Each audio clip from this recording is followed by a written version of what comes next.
हर हर महादेव मित्रों। सबसे पहले आप सभी को सावन मास की हार्दिक शुभकामनाएं। सावन का पवित्र महीना भगवान शिव को अत्यंत प्रिय है। कहते हैं कि यह महीना स्वयं शिव शक्ति का महीना होता है। जब भक्त तन मन और आस्था से भगवान शिव की आराधना करते हैं तो वह शीघ्र प्रसन्न हो जाते हैं। इस महीने में शिवलिंग पर जल चढ़ाना, बेलपत्र अर्पित करना, रुद्राभिषेक करना और शिव नाम का जाप करना विशेष फलदायक माना जाता है। लेकिन यह महीना केवल पूजा पाठ का समय नहीं है, बल्कि यह एक अवसर है आत्मचिंतन का भी। इस दौरान हम जो भी कर्म करते हैं उसका प्रभाव हमारे जीवन पर सीधा पड़ता है।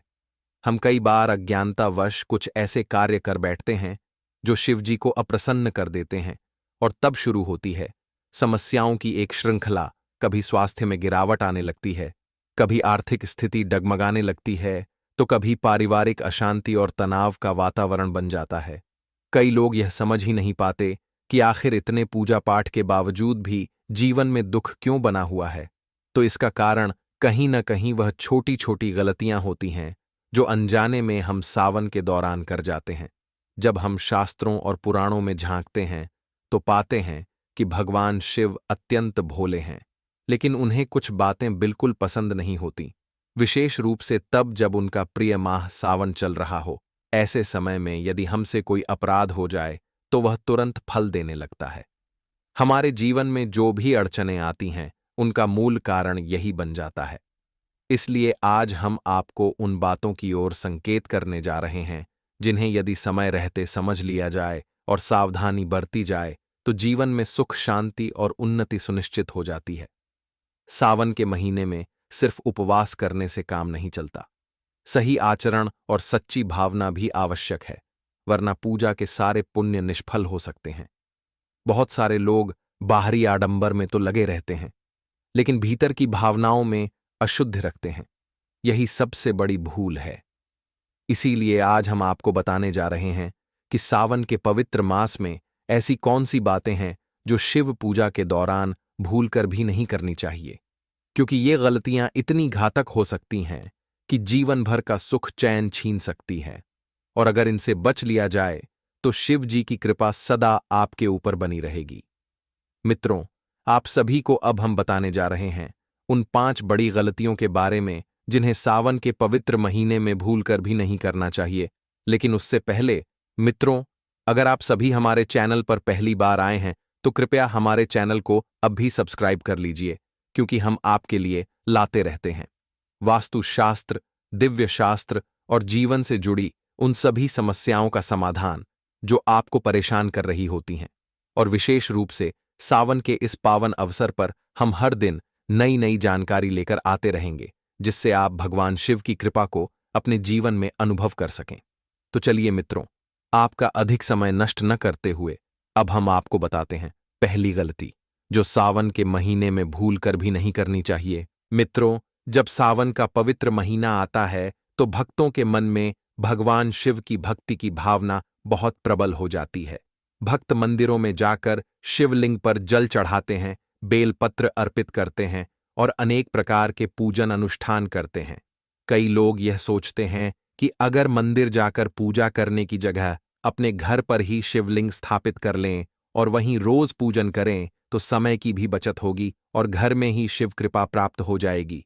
लेकिन मित्रों, यह सोच आधी अधूरी जानकारी पर आधारित होती है, और सावन जैसे अत्यंत शुभ महीने में यदि शिवलिंग की पूजा नियम विरुद्ध की जाए तो इसका प्रभाव अत्यंत गंभीर हो सकता है। इसलिए सबसे पहली और सबसे बड़ी भूल जो लोग सावन में कर बैठते हैं वह है बिना उचित जानकारी के घर में शिवलिंग स्थापित करना और उस पर जल चढ़ाना। अब आप सोचेंगे कि इसमें गलती क्या है। भगवान तो भाव के भूखे हैं, श्रद्धा हो तो वह सब स्वीकार कर लेते हैं। लेकिन मित्रों, शिवलिंग कोई साधारण प्रतीक नहीं है।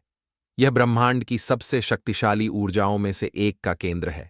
इसे महादेव के साक्षात रूप का प्रतीक माना गया है, और इसकी पूजा केवल भावना से नहीं बल्कि विशेष विधि विधान और अनुशासन से ही की जाती है। जब कोई व्यक्ति शिवलिंग की स्थापना करता है तो वह मानो शिव को अपने घर आमंत्रित करता है, और जब आप भगवान को बुलाते हैं तो उनका स्वागत सत्कार भी उसी स्तर पर करना होता है जिस स्तर पर वह हैं। आप कल्पना कीजिए कि आप किसी राजा को अपने घर बुलाते हैं और फिर उनके लिए समुचित व्यवस्था नहीं करते, उन्हें बैठने का स्थान भी सही से नहीं देते, उन्हें उचित सम्मान नहीं देते, और फिर कहते हैं कि मैंने बुला तो लिया था।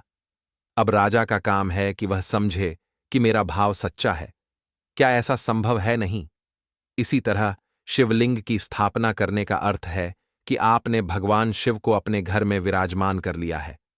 अब यदि आप उन्हें वह मान मर्यादा नियम अनुशासन नहीं दे पा रहे जो उन्हें प्रिय है, तो उनकी कृपा की जगह उल्टा परिणाम मिलना शुरू हो सकता है।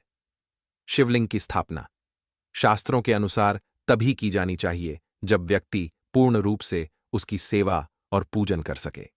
यदि आप सुबह उठकर नित्य स्नान ध्यान के बाद शिवलिंग पर जल अर्पण बेलपत्र पुष्प आदि नहीं चढ़ा सकते, या अगर आपको समय नहीं मिलता है या नियमों की जानकारी नहीं है, तो घर में शिवलिंग रखना ही नहीं चाहिए, क्योंकि आधे अधूरे पूजन से शिवजी प्रसन्न नहीं होते बल्कि अप्रसन्न हो सकते हैं।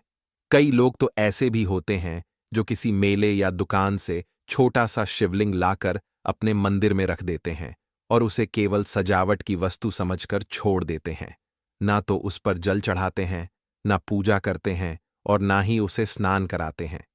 कुछ लोग तो ऐसे भी होते हैं जो शिवलिंग के ऊपर कोई कपड़ा रख देते हैं या अन्य मूर्तियों के साथ ही उसे सजाकर रख देते हैं, जबकि शास्त्रों में यह स्पष्ट रूप से कहा गया है कि शिवलिंग की पूजा एकल रूप से की जानी चाहिए, उस पर कभी भी कपड़ा नहीं डाला जाना चाहिए और न ही उसे अन्य मूर्तियों के साथ ही सजाया जाना चाहिए। अब बात आती है जल अर्पण की। सावन के महीने में शिव जी को जल चढ़ाना अत्यंत शुभ और फलदायक माना जाता है, लेकिन क्या आप जानते हैं कि यदि यह कार्य भी नियमों के अनुसार न किया जाए तो इसका दुष्परिणाम मिल सकता है।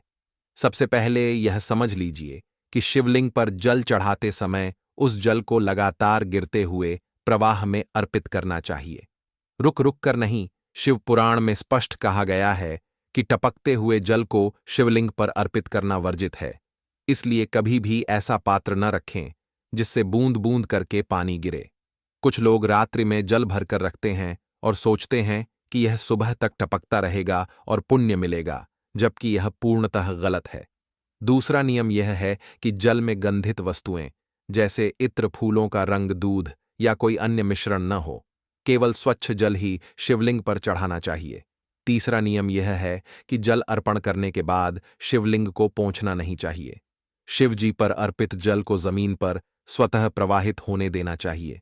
इसके अलावा घर में शिवलिंग की स्थापना यदि करनी हो तो केवल पार्थिव शिवलिंग ही रखें, यानी मिट्टी से बना हुआ शिवलिंग, जिसे विशेष पूजा के बाद विसर्जित किया जा सके। स्थायी शिवलिंग केवल मंदिरों में ही होने चाहिए, क्योंकि उसकी सेवा पूजा का नियम कठिन होता है।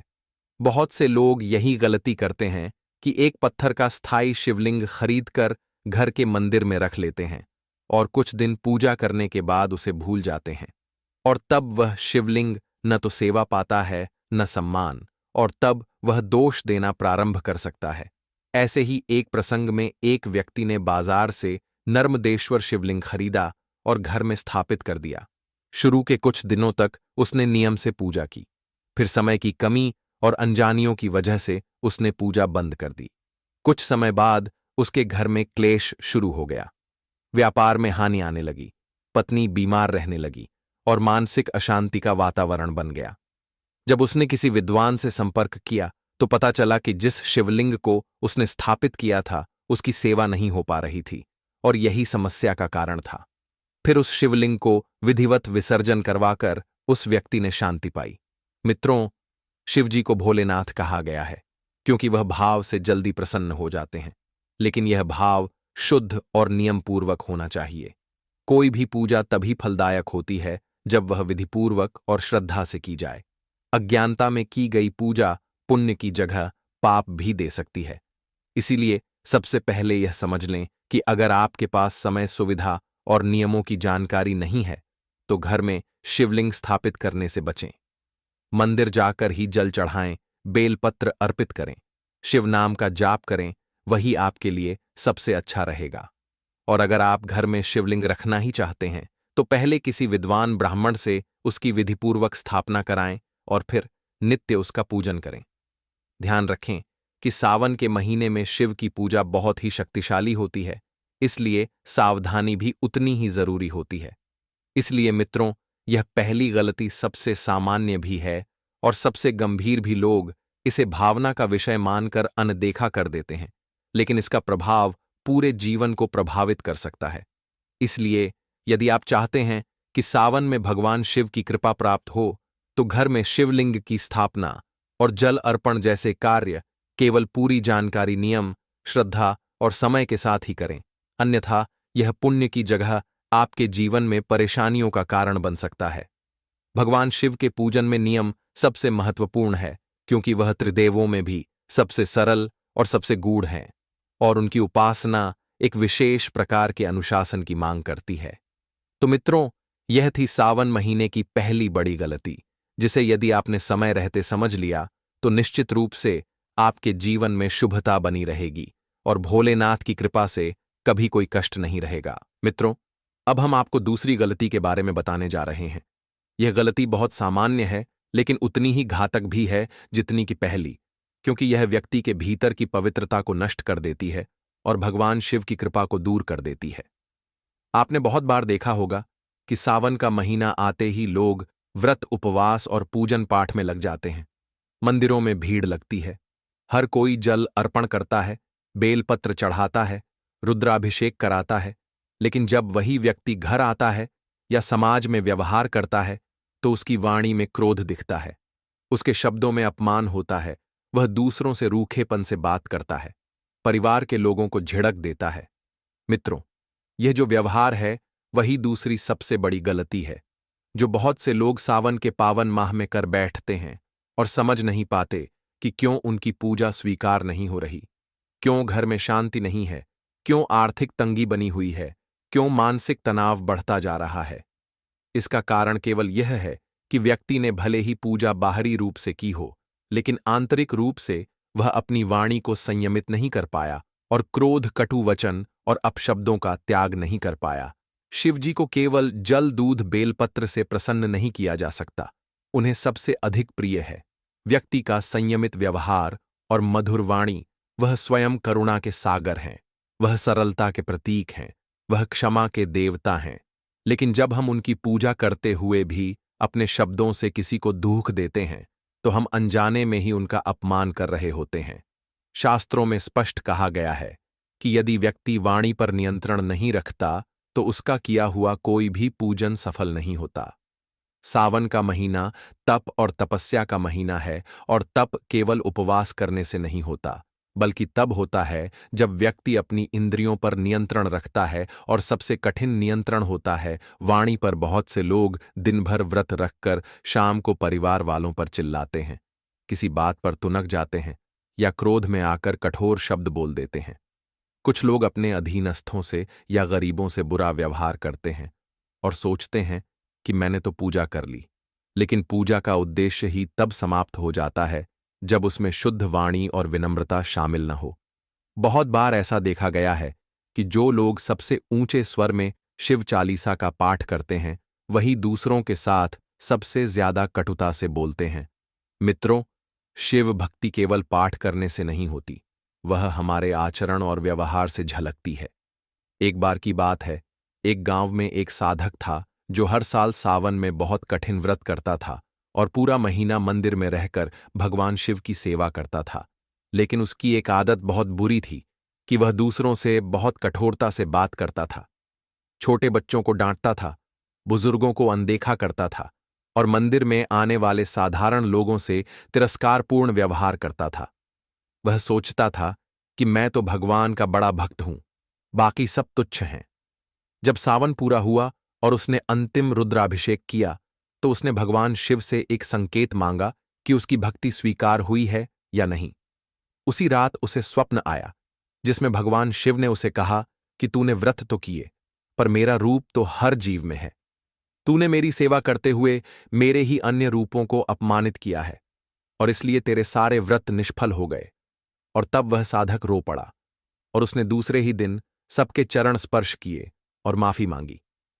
यह प्रसंग हमें यह सिखाता है कि यदि हमारी वाणी दूसरों को कष्ट दे रही है, तो हमारी पूजा ईश्वर तक नहीं पहुंचती।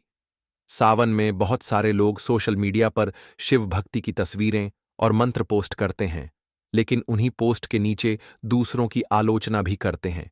क्या यह शिव भक्ति है? शिव तो समता और प्रेम के देवता हैं। उनकी भक्ति का अर्थ है कि हमारा मन और वाणी दोनों शांत और सौम्य हों।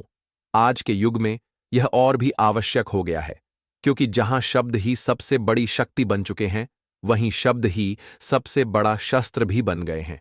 जब आप किसी को अपशब्द कहते हैं तो आप उसे सिर्फ मानसिक रूप से नहीं तोड़ते, बल्कि अपने जीवन से भी पुण्य को घटाते हैं। एक और बड़ी बात जो लोग भूल जाते हैं वह यह कि सावन में की गई पूजा का फल केवल बाहर से नहीं आता, वह हमारे भीतर से भी आता है, और वाणी ही हमारे भीतर की स्थिति को प्रकट करती है। जब आपकी वाणी में मिठास होती है तो उसका असर आपके पूरे वातावरण पर होता है।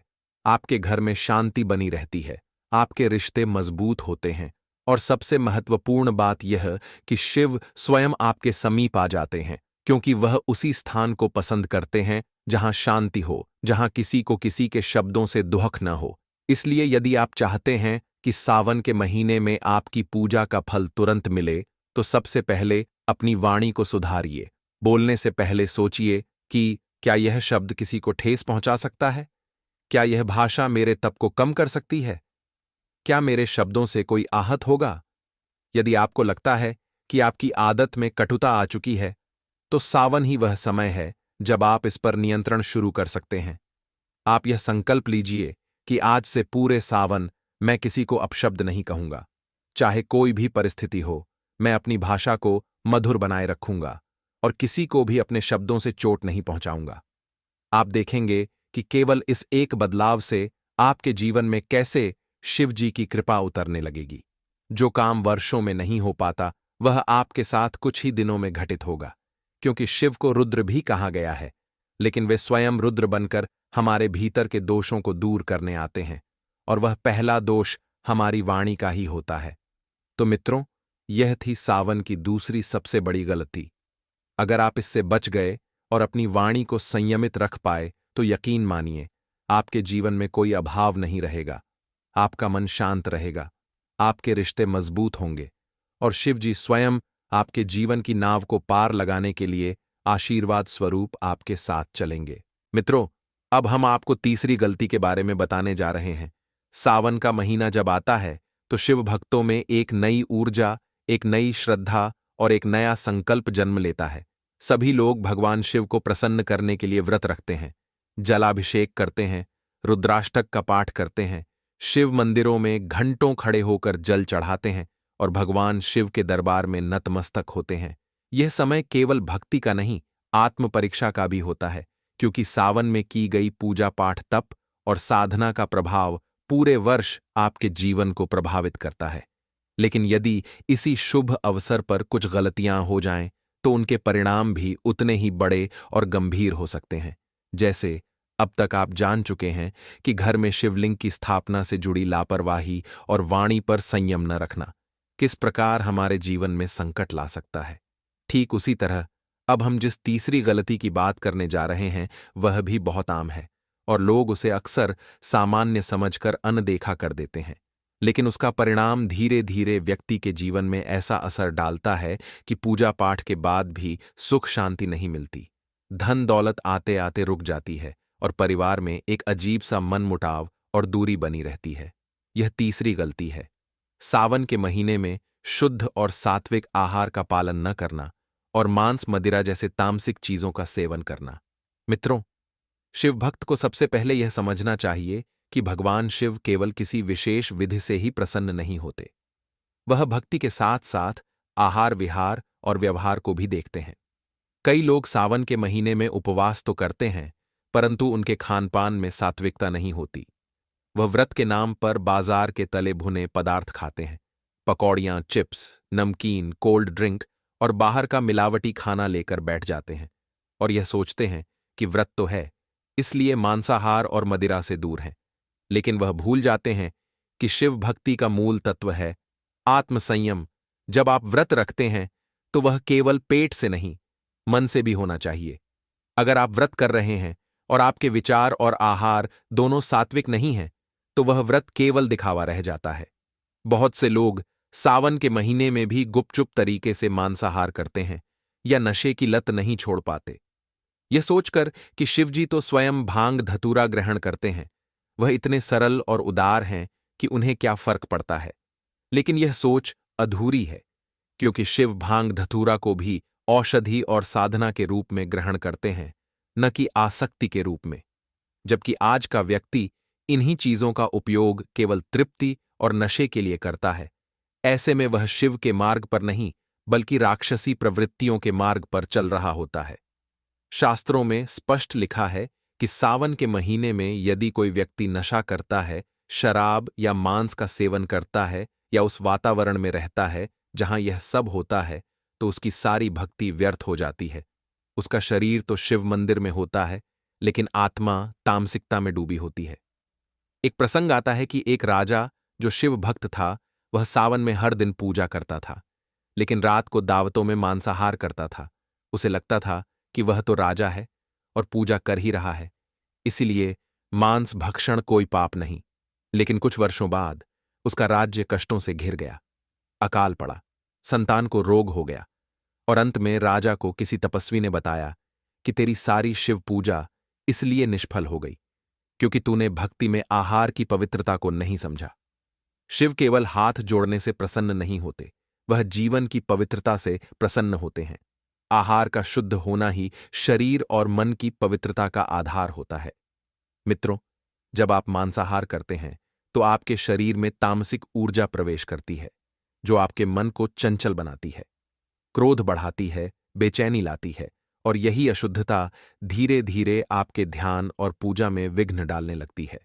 और फिर एक समय ऐसा आता है जब व्यक्ति को पूजा करते हुए भी शांति नहीं मिलती।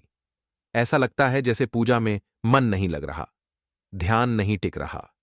यह सब उसी आहार की वजह से होता है जो आपने व्रत के साथ भी त्याग नहीं किया। यदि आप वास्तव में शिव को अपने जीवन में लाना चाहते हैं, तो आपको शिव जैसा सरल, सात्विक और संयमित बनना होगा। वह पर्वतराज के पुत्र हैं, लेकिन उनका भोजन केवल बिल्वपत्र है। वह औघड़ हैं, लेकिन उन्होंने कभी अपने जीवन में आसक्ति का मार्ग नहीं अपनाया। शिव को प्रसन्न करने का सबसे सरल उपाय है कि आप अपने आहार को शुद्ध रखें। यह केवल सावन में नहीं, बल्कि पूरे जीवन में आवश्यक है, लेकिन सावन में इसका फल 1000 गुना होता है। यदि आप इस माह मांस मदिरा छोड़कर सात्विक भोजन जैसे फल, दूध, दही, ताजे शाकाहारी पदार्थ ग्रहण करते हैं और उस भोजन को भगवान को भोग लगाकर ग्रहण करते हैं, तो वही अन्न आपके भीतर शिव तत्व को जागृत करता है। भोजन केवल पेट भरने का साधन नहीं है, यह साधना का सबसे मूल आधार होता है। जो जैसा खाता है उसका मन वैसा ही बनता है। इसलिए कहा गया है कि जैसा अन्न वैसा मन, और जब मन अशांत होगा तो शिव की उपासना असंभव है। आजकल के युवाओं में एक बहुत बड़ी गलतफहमी फैली है कि शिवजी तो खुद नशे में रहते हैं, तो हमें क्यों मना है। लेकिन उन्हें यह नहीं पता कि भगवान शिव का हर प्रतीक किसी आध्यात्मिक रहस्य से जुड़ा है। भांग और धतूरा जैसे पदार्थों का सेवन वह केवल ध्यान की गहराई में शरीर को स्थिर रखने के लिए करते हैं, और वह भी परम योग अवस्था में। जबकि आम मनुष्य जब इन चीजों का सेवन करता है तो वह मोह, माया और तामसिकता में और डूब जाता है। वह अपना विवेक खो देता है, निर्णय की क्षमता समाप्त हो जाती है, और धीरे धीरे वह अशुद्ध की ओर चला जाता है। ऐसे में उसकी भक्ति केवल दिखावा बनकर रह जाती है।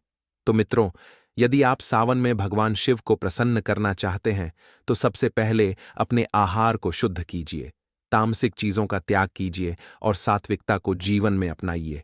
यह केवल शरीर के लिए ही नहीं, आत्मा के लिए भी जरूरी है। जब आप सात्विक भोजन करेंगे तो आपके विचार भी पवित्र होंगे, आपकी वाणी मधुर होगी, आपका व्यवहार विनम्र होगा, और तब जाकर भगवान शिव का सच्चा भक्त कहलाएगा।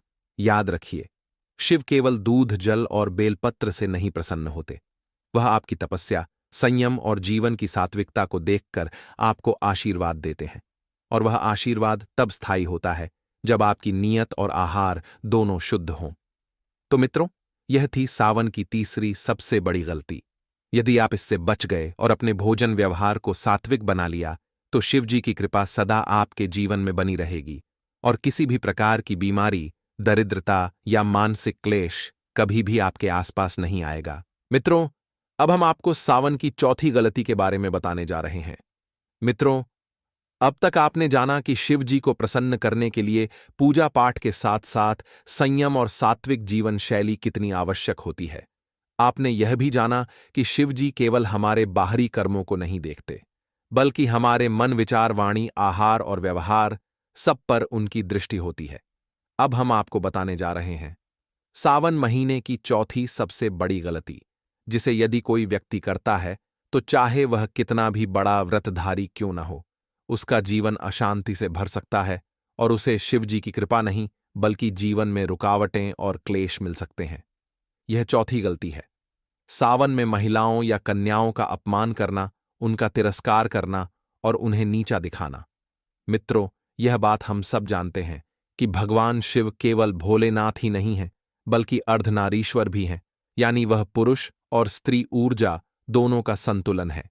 उनके आधे स्वरूप में माता पार्वती जी विराजमान हैं, जो शक्ति की प्रतीक हैं, और शिव का अस्तित्व माता शक्ति के बिना अधूरा है। जब स्वयं शिव अपने भीतर नारी तत्व को स्थान देते हैं, तो सोचिए कि वे एक सामान्य स्त्री या कन्या का अपमान कैसे सह सकते हैं।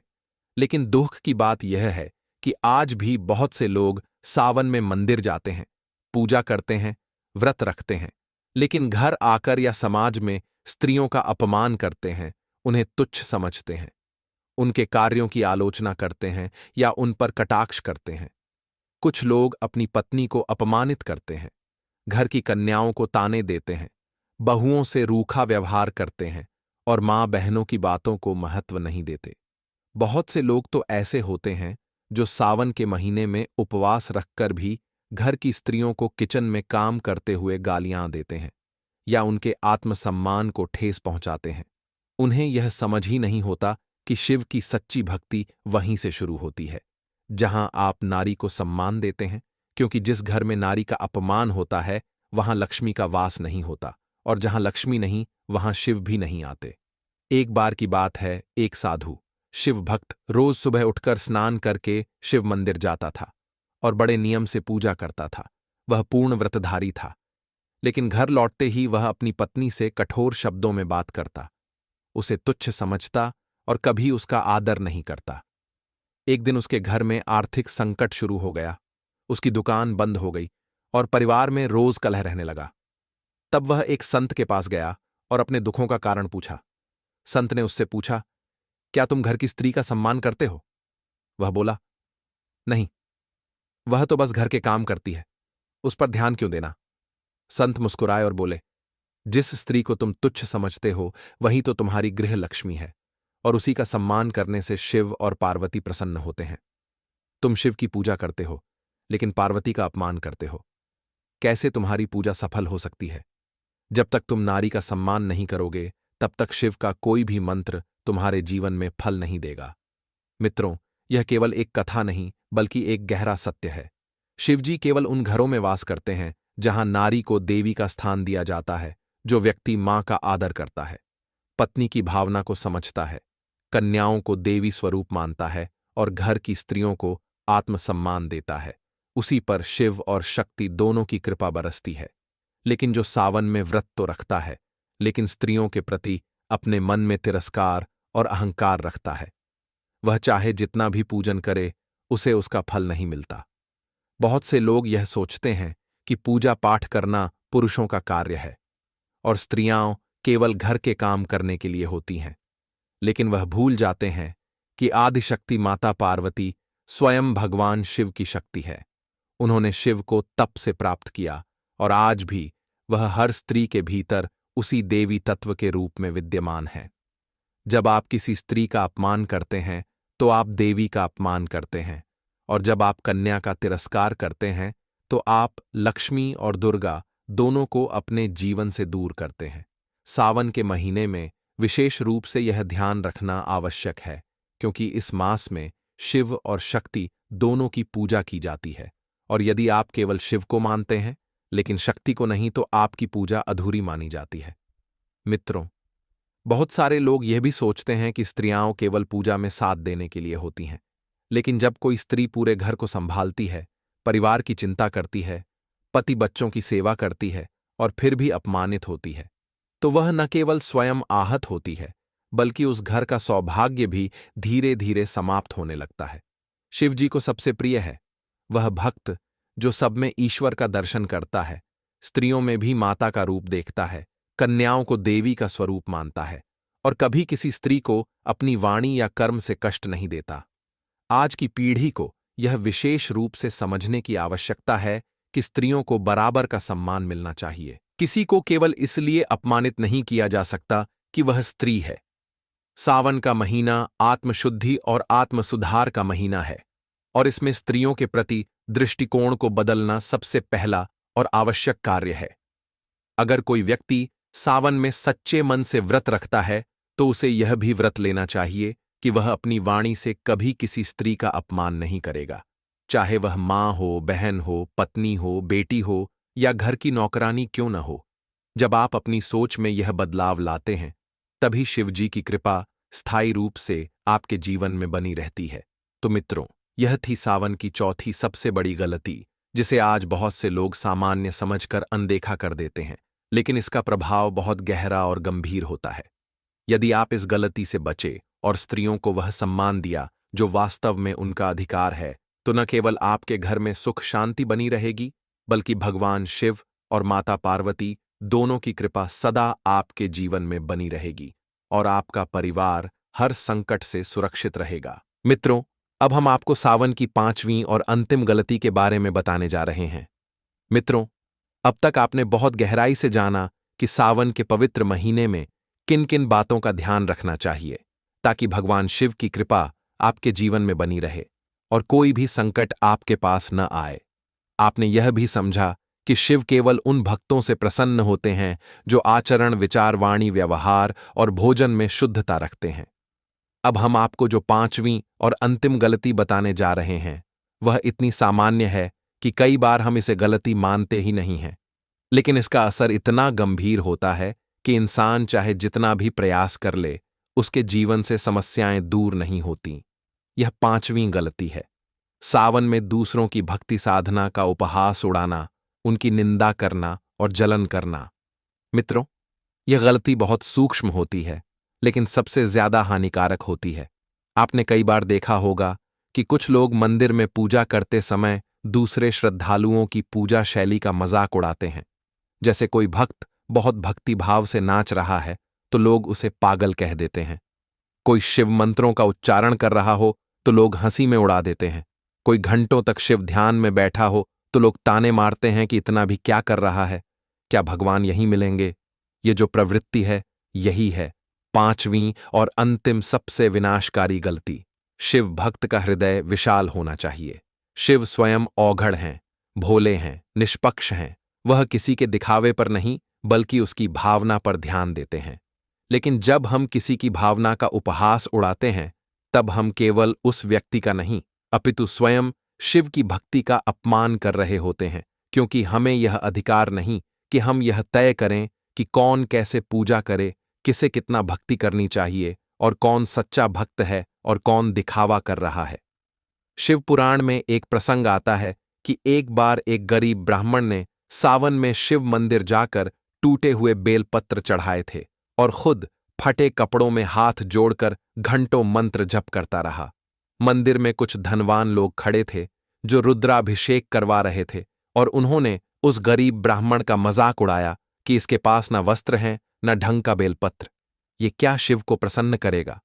उसी रात उन धनवानों को स्वप्न में शिव जी प्रकट हुए और बोले, तुमने मेरी पूजा की लेकिन किसी दूसरे भक्त की भावना का उपहास उड़ाया, इसलिए तुम्हारी सारी पूजा व्यर्थ हो गई। और वह गरीब ब्राह्मण जिसने टूटा बेलपत्र चढ़ाया लेकिन मन से पूर्ण समर्पण किया था, उसकी भक्ति मैंने स्वीकार कर ली है। मित्रों, यही बात सावन में सबसे अधिक ध्यान रखने योग्य है। यदि आप सच्चे शिव भक्त हैं तो आपको दूसरों की साधना और श्रद्धा का सम्मान करना चाहिए। यदि कोई आपसे अधिक पूजा करता है तो ईर्ष्या नहीं करनी चाहिए। यदि कोई साधारण तरीका अपनाकर भी पूरे भक्तिभाव से शिव आराधना करता है तो उसका अपमान नहीं करना चाहिए, क्योंकि भक्ति बाहरी नहीं होती, वह हृदय से निकलती है, और हर भक्त का हृदय उसका मंदिर होता है।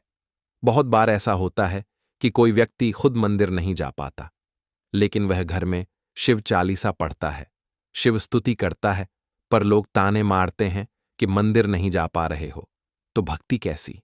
कोई गरीब बच्चा जो सड़क किनारे बैठकर ओम नमः शिवाय जप करता है, तो लोग उसे हंसी में उड़ाते हैं कि इसे क्या मिलेगा।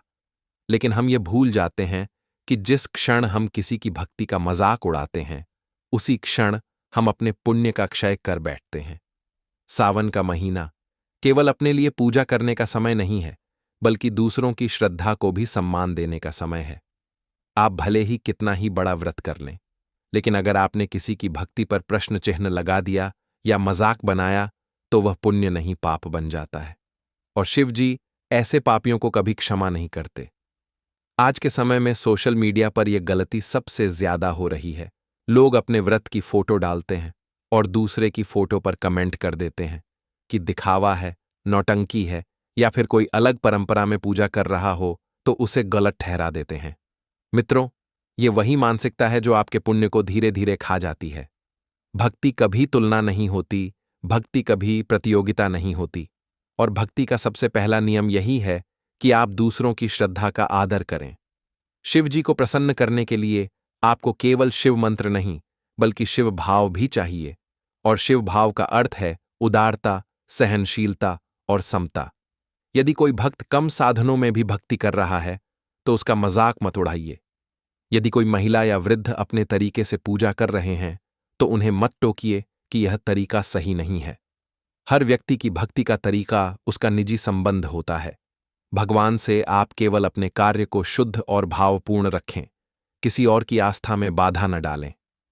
एक और गंभीर बात जो इस गलती से जुड़ी है, वह है ईर्ष्या। कुछ लोग यह देखकर परेशान हो जाते हैं कि कोई और व्यक्ति शिव की पूजा में आगे बढ़ रहा है, उसके जीवन में परिवर्तन आ रहे हैं, उसकी श्रद्धा बढ़ रही है, और फिर यह ईर्ष्या उन्हें कटाक्ष करने पर मजबूर करती है या पीठ पीछे निंदा करने पर।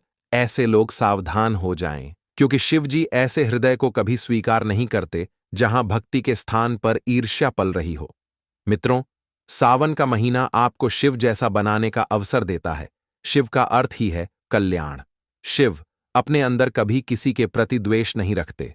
उनका एक नाम अभयंकर भी है, यानी जो भय से परे हैं, वह सबके कल्याण की सोचते हैं। यदि आप शिव के भक्त हैं, तो आपको भी वही भावना रखनी चाहिए। हर भक्त के लिए प्रेम, हर साधना का सम्मान, हर श्रद्धा के स्वरूप को नमन, और कभी किसी की भक्ति का मजाक नहीं। तो मित्रों, यह थी सावन की 5वीं और अंतिम सबसे बड़ी भूल। यदि आप इससे बच जाते हैं और दूसरों की भक्ति का मजाक उड़ाने, निंदा करने और ईर्ष्या करने से स्वयं को दूर रखते हैं, तो भगवान शिव न केवल आपकी भक्ति को स्वीकार करेंगे, बल्कि आपके जीवन में ऐसा चमत्कारिक बदलाव आएगा कि हर मनोकामना पूरी होगी, हर संकट दूर होगा, और आपके हृदय में सच्चा शिवत्व प्रकट होगा। हर हर महादेव।